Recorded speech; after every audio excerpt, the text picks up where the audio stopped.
Bienvenue. Aujourd'hui, on explore un territoire un peu en marge du savoir conventionnel. Oui, on va parler de Charles Fort, un personnage incroyable qui a passé sa vie à collecter des faits que la science, disons, préférait ignorer. Exactement. Ce qu'il appelait les données maudites. On va s'appuyer sur ces livres, comme le livre des damnés, bien sûr. L'idée, c'est pas de dire Fort avait raison sur tout, hein.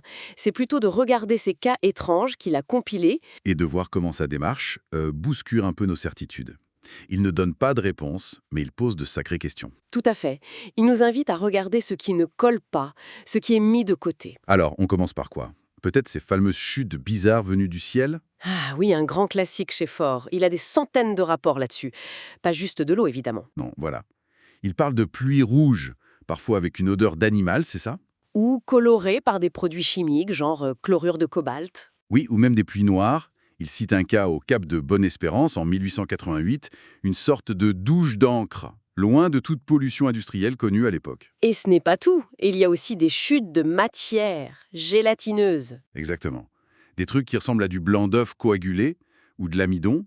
Les explications de l'époque, le no-stock, le frais de grenouille, ça le laissait sceptique. On comprend pourquoi. Surtout quand il mentionne des cas où ça ressemblait à du tissu de poumon. Ou les chutes de pierres. Pas des météorites, hein.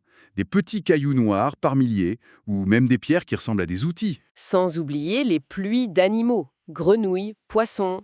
Il trouvait les explications habituelles, les tourbillons un peu. Un peu facile. Et surtout, pourquoi si sélective? Pourquoi un tourbillon prendrait que des grenouilles et pas la boue ou les têtards avec? C'est ça qui est intéressant.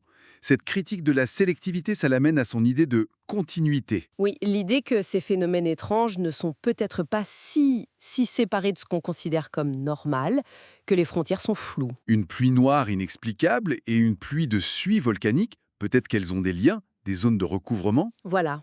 Il pousse même le bouchon en suggérant des fumées venues d'ailleurs. L'idée, c'est que tout se mélange un peu. Et cette remise en cause, elle ne s'arrête pas à la météo.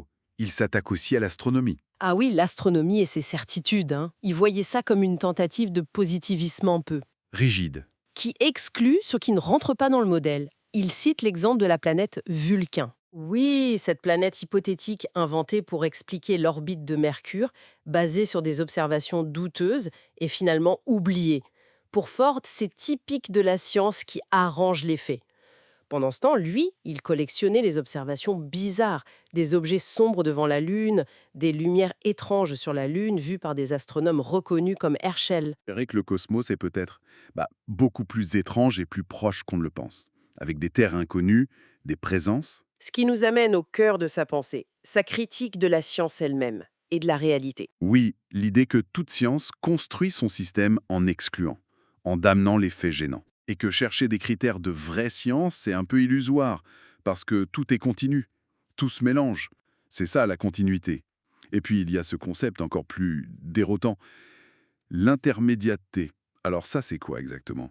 L'idée qu'on n'est pas tout à fait réel, En quelque sorte. que notre existence est un état intermédiaire, quasi réel, ni tout à fait réel, ni tout à fait irréel, une sorte de zone grise permanente. Une tension constante entre ce qu'on accepte comme réel et ce qu'on exclut, mais qui est toujours là, en continuité. Exactement. C'est pourquoi il préférait parler d'acceptation temporaire des faits, même étranges, plutôt que de croyance ou de rejet systématique. Pour pouvoir explorer, pour ne pas figer la pensée.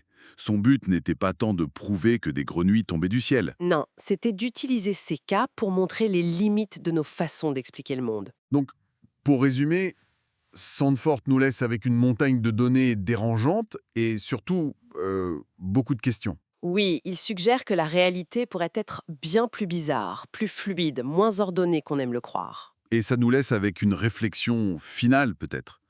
Si l'exclu et l'accepté sont vraiment continus, comme il le dit. Alors, qu'est-ce que ça signifie pour la solidité de nos connaissances, pour ce qu'on appelle la réalité? Et qu'est-ce qu'on pourrait bien découvrir si on arrêtait d'ignorer systématiquement ce qui est jugé et damné? Voilà de quoi réfléchir. Merci pour cette discussion fascinante.